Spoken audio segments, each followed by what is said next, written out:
Welcome to Aditya classes. आज हम लोग बर्ड्स के फ्लाइट एडेप्टेशन के बारे में स्टडी करेंगे और साथ में बीएससी लेवल का उसका कंप्लीट नोट्स हम आपको प्रोवाइड कराएंगे। सबसे पहले हम एडेप्टेशन से स्टार्ट करते हैं। एडेप्टेशन क्या है? तो एडेप्टेशन इवोल्यूशनरी प्रोसेस है जिसके थ्रू ऑर्गेनिज्म अपने में चेंज लाकर इन्वायरमेंट में फिट बैठता है। जैसे अगर फ्लाइट करना है तो उसके लिए क्या करता है?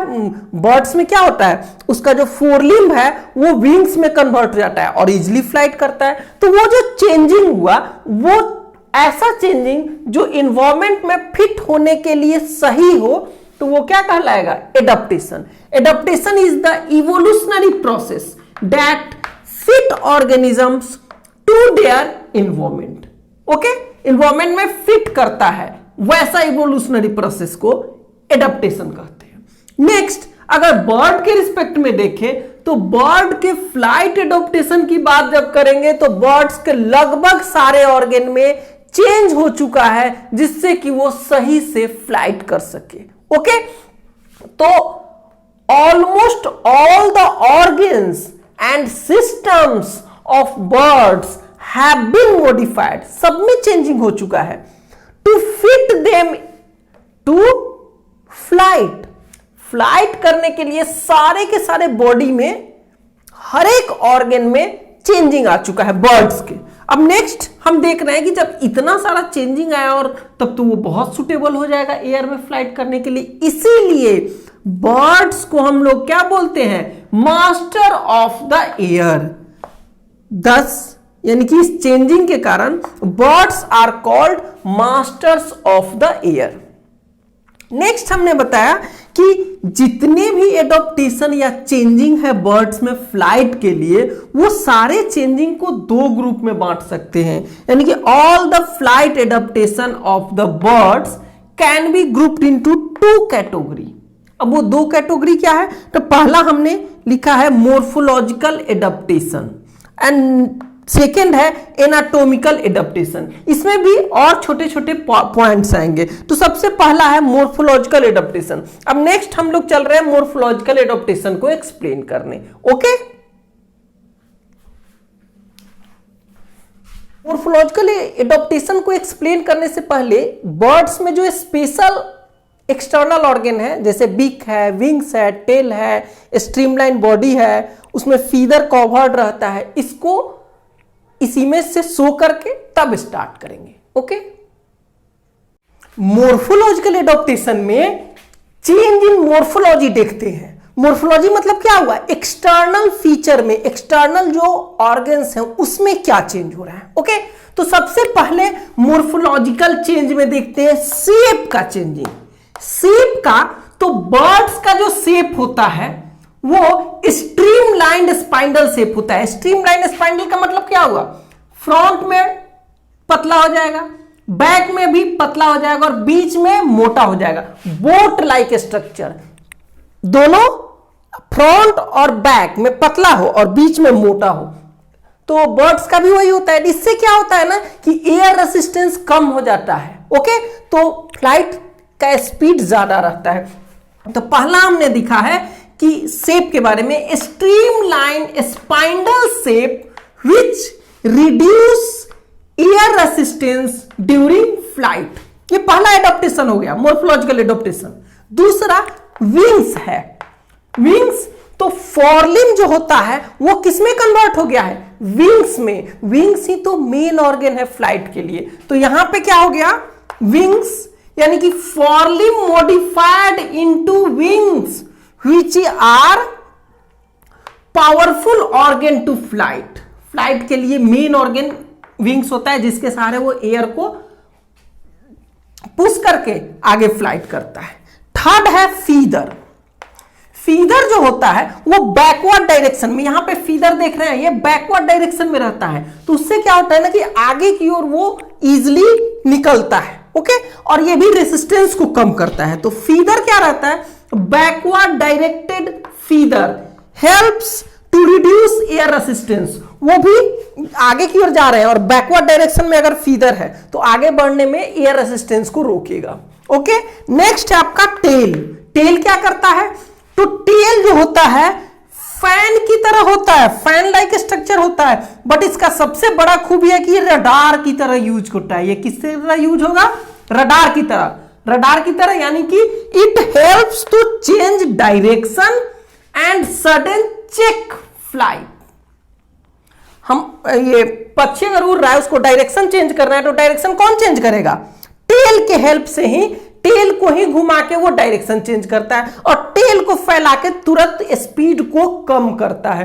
तो यानी कि सडन चेक इन फ्लाइट और चेंज इन डायरेक्शन दोनों किसके थ्रू होता है? टेल के थ्रू। तो टेल में जो एडॉप्टेशन हुआ है उसके थ्रू वो इजिली डायरेक्शन चेंज कर लेता है। नेक्स्ट है आपका बीक। बीक का क्या काम है? तो बीक विंग से रिलेटेड है। जब फॉरलिम जो है विंग्स में बदल गया तो फॉरलिम का काम कौन करेगा? तो फॉरलिम के काम के लिए बीक का एडॉप्टेशन हुआ। यहां पे हमने लिखा है the conversion of forelimb into wings is duly compensated by the presence of beak. मतलब यहां पे क्या हुआ? विंग जब कन्वर्ट हो गया, ये फॉरलिम कन्वर्ट हो गया विंग में, तो फॉरलिम का काम कौन करेगा? तो उसके क्षतिपूर्ति के लिए, उसकी कमी को फुलफिल करने के लिए बीक हुआ। बीक का क्या काम हुआ? तो बीक का पहला काम हो गया कि it use to pick up thing. जैसे फॉरलिम से कोई सामान पकड़ते हैं तो उसके लिए क्या हो गया? बीक हो गया, थिंग को पिकअप करने के लिए। और नेक्स्ट बिल्डिंग के लिए, नेक्स्ट अगर बनाना होगा तो वो भी वो बीक से ही नेक्स्ट बनाता है। ओके, तो ये मॉर्फोलॉजिकल एडॉप्टेशन 5 हो गए। अब एनाटॉमिकल एडॉप्टेशन हम देखेंगे। एनाटॉमी का फोटो बनाना बहुत टिपिकल है, इसलिए सिंपल फोटो ही काफी है। अब एनाटॉमिकल एडॉप्टेशन देखते हैं। तो एनाटॉमिकल एडॉप्टेशन में पहला है flight muscles. Flight muscles operates motion of wings. Wings के मोशन को यही ऑपरेट करता है, तो ये बहुत ज्यादा डेवलप होता है। बैक मसल्स जो होता है वो रिड्यूस कर जाता है, और जो आगे ब्रेस्ट की तरफ फ्लाइट मसल्स होता है वो ज्यादा डेवलप हो जाता है। Muscles of back are greatly reduced and flight muscles on the breast are greatly developed. इससे क्या होगा? फ्लाइट करने के लिए ताकत ज्यादा मिलेगा उसको। नेक्स्ट है इंडोस्केलेटल। इंडोस्केलेटल की बात करें तो बोन की बात मींस, तो बोन जो होते हैं न्यूमेटिक होते हैं, खोखला होगा, स्ट्रॉन्ग होगा, लाइट वेटेड होगा। तो क्या हुआ? Light but strong pneumatic bones are available. Next बात है इसमें वर्टिब्रल कॉलम जो होता है वो फलक्रम की तरह एक्ट करता है, acts as fulcrum for the action of wings. यानी कि दो चीज अगर घूम रहा है तो बीच में कोई फलक्रम चाहिए, तो वो जो वर्टिब्रल कॉलम हो जाएगा वो फलक्रम हो जाएगा। जैसे ये पेन है ना, पेन को ऐसे घुमाना है तो बीच में कुछ रहेगा तभी तो वो बीच में जो बीच के पोजीशन के लिए फलक्रम के लिए हो गया वर्टिब्रल कॉलम, फोर्स लगाने के लिए हो गया फ्लाइट मसल्स। एक और होता है पाइगोस्टाइल फॉर्मेशन।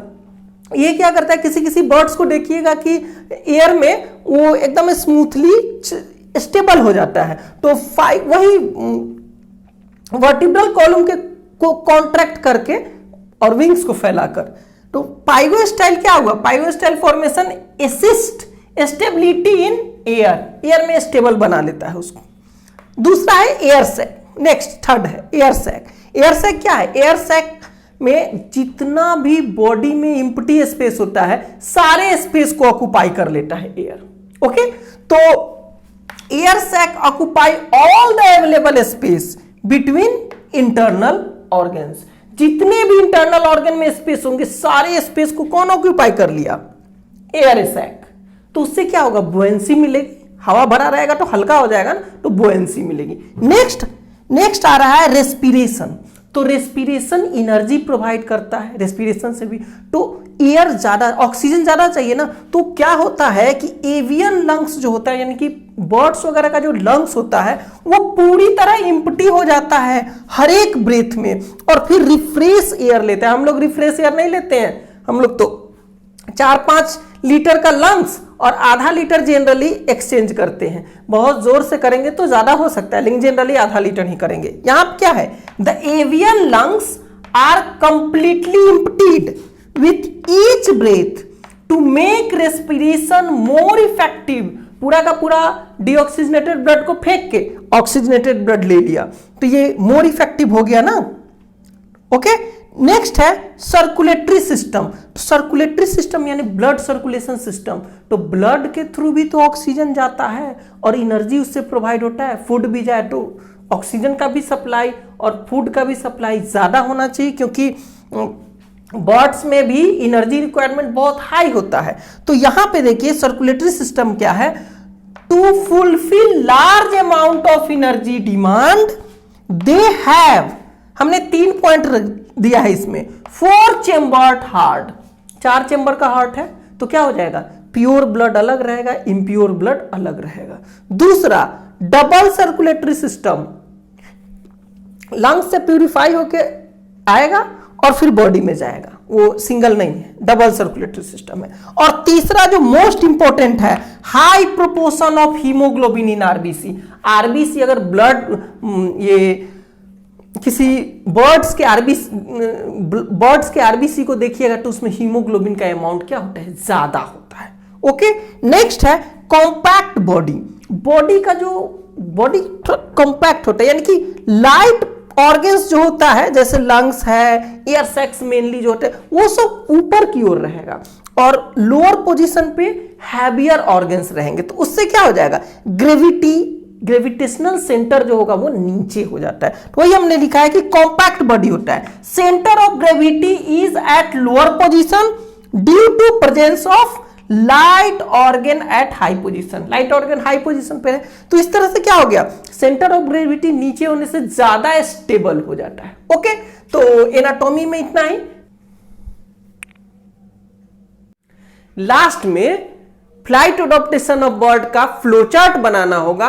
ये फ्लो चार्ट बनाने के बाद आपका क्वेश्चन कंप्लीट हो जाएगा। Okay, thank you for watching this video.